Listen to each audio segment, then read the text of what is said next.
खाली भुनुर कर घर में कैले त कर हैं बताई उहा के कह के गई नहीं है कि बड़के आलू के सब्जी बनाई आलू दम बनाई बिना छिलले बनाई त नटाई में गड़ गवे हम तारा धसत रहुए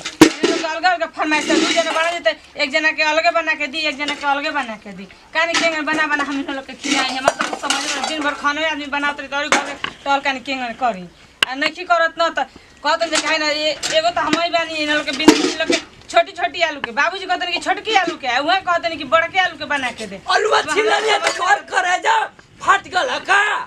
आए पहले का हमार का जमाना रहे हो कि बिना आलू का जो छिलका रहे वो का सब्जी बने आई नया नया आलू दुल्हन तब पूरा उलाटे पर लगल हो का तो बताई हमाई का करी दुनिया बड़का आलू बनाइबू छोटका के बनाई हमारी आए आजादी बनाई हां हमार सिना बनी छोटका के आलू नहर में बड़े बड़े आलू बनले में ये छोटी छोटी आलू हमार से पकाता नहीं पकावे में का तोरे हाथ का मेहंदी गल जाती है का हाथ के मेहंदी तो बोल दिन तो हो लेकिन मैं हाथ के मेहंदी छूटती हाथ के मेहंदी गलती है और तो बुनबुना था कूल एकदम आई नहीं कहिया से बर्तन माजत हो हैं कहिया से बर्तन माजत हो कहिया से माजत दू हाली खाना बनाने तो माजी ना दिन भर 17 हाली तो दिन भर तो खाना बनात हम लग जाता है उनके आलू बना के दा रवा के आलू बना के दा जे आलू कोड़ा था ओकर खरिया टेढ़ हो जाता जे मेहनत करत हो ना जानत हो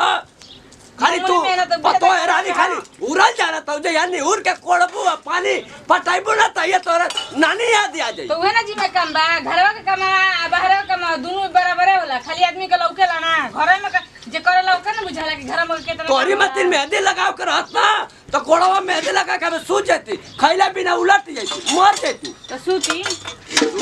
माना करतनी क्या हो पानी छोड़ देती है मशीन आई थी कल हम ना अब कुछ ना कर हटी जाई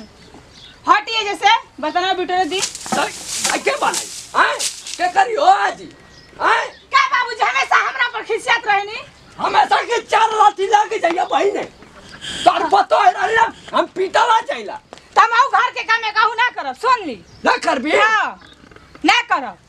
तोरे तय मत ना करबी ना करब करतनी ऊपर से हमरा के मार त मारहो कति दौड़तनी बताओ होली के दिन आइलो हम सजने के ससुरा बुकवा को लगी पूरा तेल मालिश होई पूरा मैल छूटी आइले नहीं कि का पीस के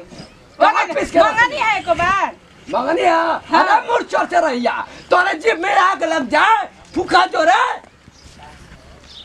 इसके खाली मांगे काहे लगे खाली लड़े के बाटे ए भगवान ऐसा पतो देले से मर्दा घरे उलट जाए आए ये पतो है बर्बाद होई अरे दूसरा हो के घरवा देख के सीख रे कोनो कतो ऐसा नहीं सर पतो है मिल जाला हो कि सकून से ससुरा जियो ना पाइला खाओ ना पाइला और दूसरे के घर का इतना सकून से कोनो मेहरारू इयान पड़े लगत है का मर्दवा जय हम आ जाए ना तो ये था लग जाई तो यार या खबा या खैया तोहन का नानी याद आ जाई करिया टेट कह के हो आलू खन के ऐनन के दियावत का तबे से कहीं बच्चे के लेके तबे से रट कर ले बनी जा तनी पीसा त बनी हम पीसा कहानी है तो के करे तपन ने कहानी आज बुका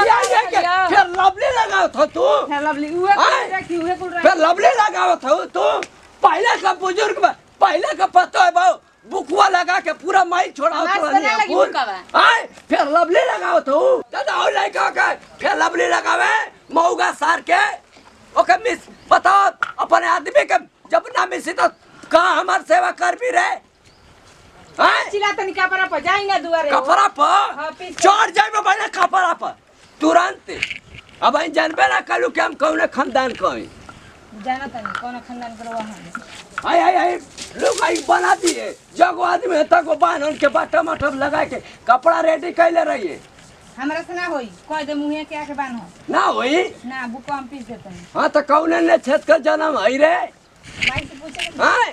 जवन ससुरा कहीं का बियाह शादी फसवा के करवा दे ना कुल अगुआ सारे दुआरे आज है ना तो टंगरिया तोड़ देबे है छछुनरिया रे ए भक बेलरिया ए बालरी तोरे ला शरम ना रे होली के त्योहार के मुंह लड़ाओ थई तपन ने बोला तनी तबे से चुपे न कराओ तनी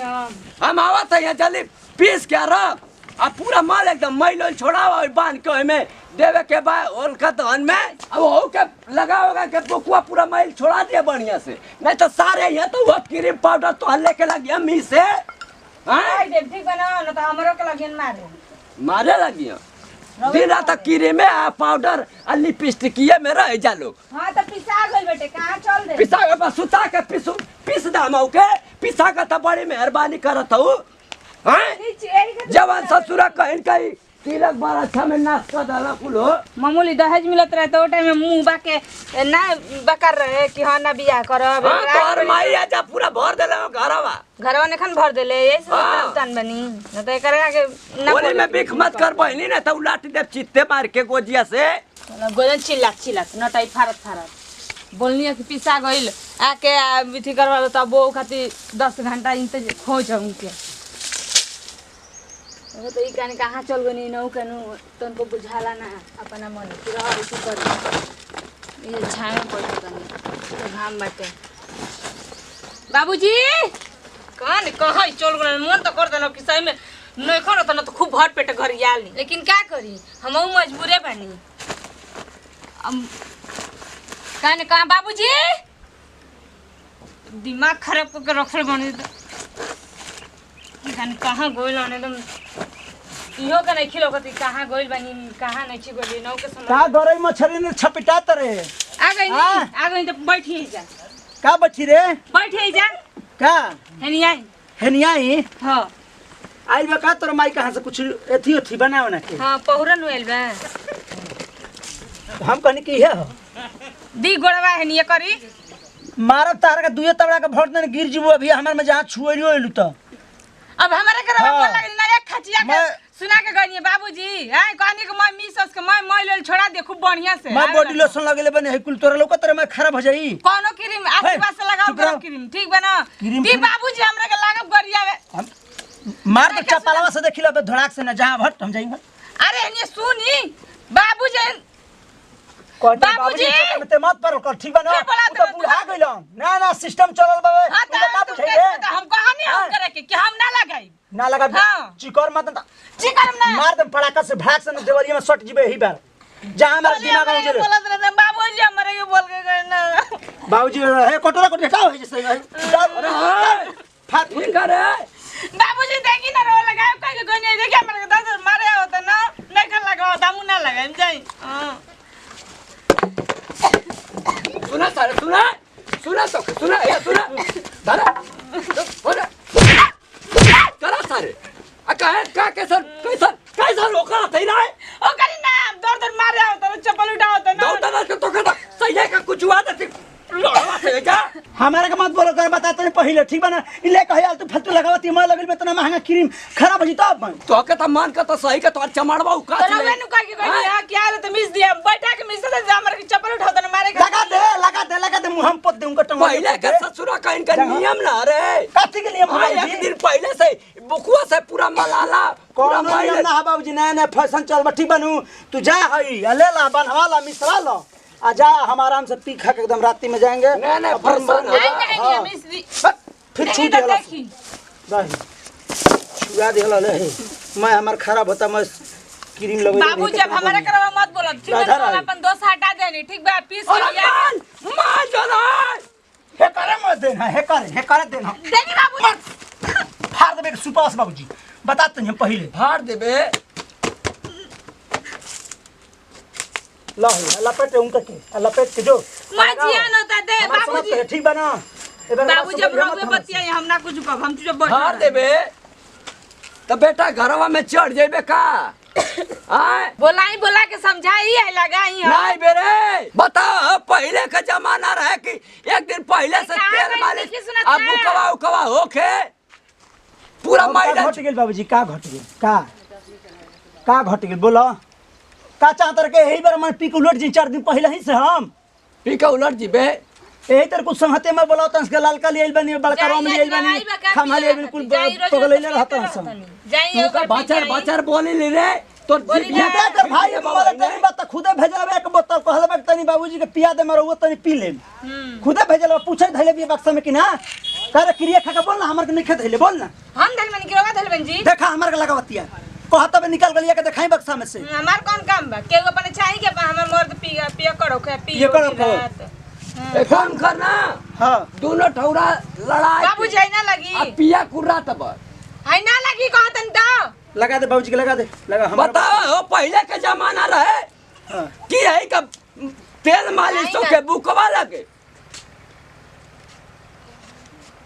काहे बचुआत हो रे हम बाबूजी तारे कहते 50 बचुआई पे त मुंह से गैस फेंकवा दे बुलात के जो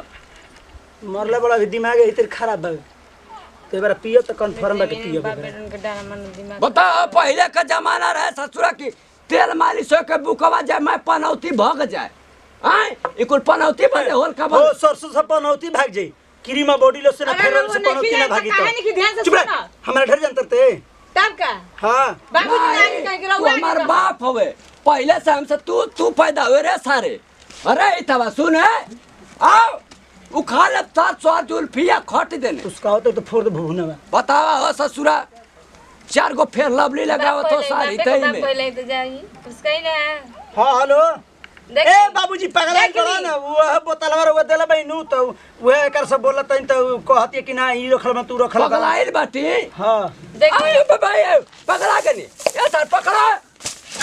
पगला गनी हम पगला गनी लगवाने तो सुनो ना तो पूरा कनिए नहीं से बाबूजी आई ले रोए के लगा दिया ही केहू का तीला फूला फाका हो आई बाबूजी आई छोड़ जाए दिया ये हमसे ज्यादा तो ये पगला गल का रे हैं आई तू बचर बचर बोला थे ना तो तोर जीबिया गमछिया से बांध के खींच दे बाबा ही ने तो बोलम ना दौड़ दौड़ के हमरा के मारे जातो ना तो बोली ना रोवे नु कह के गई हो कि लगा दिए बोला के लगा दिए आई नहीं तो लेके बैठे तो लगा के तो हमरा के बोलत ना खूबे गरियावत रह अब पीढ़ा उड़ाना हका रे ना बैठी बोरिए बिछल बड़ी काहे खाती हाँ ये पीढ़ा उड़ा लिया निकाल दे पलंगवा घरवा में से आवा ये सारे आवा उड़वाई तो के आवा ले रहे पे बैठा बैठा है पर अरे बाबूजी अरे तू हरामी है करे पनौतिया कान छिला गलो मने हमारे में का दोस्त बा रोवा लिया के हे पे बैठे तनी भुइया नहीं के बैठ जात है गोबर फेंके वाला पे लिया के बैठ लगता होलिये में कुछ टंगिया होंगे तोड़वा दिए का हो होली को ना खेल पाइप का बैठी हैं? अरे माला आ जी ता था में लगावे दी सार के कहनी की मिसवाला हो तब पूरा पनौती भाग जाई ये इतई के सार का इनके लुहेड़न के साथे रही है तब न इनके करे कैसे भबात रे हैं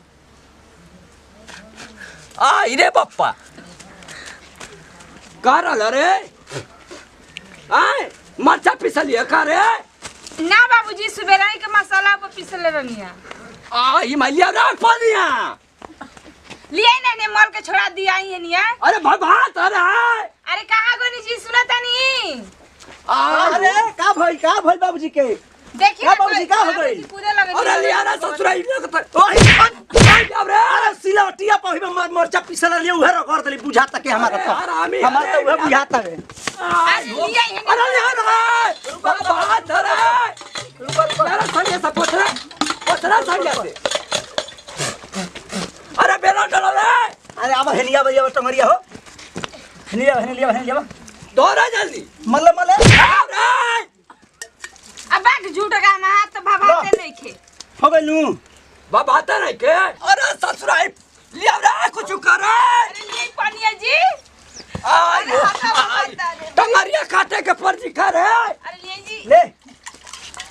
सोरी में हाथ थोड़ा सा होलिका तो हना लगावा सा होलरी आ देखा जा कितना बदगा हमर क्रीम ठीक बन चुका ना भाला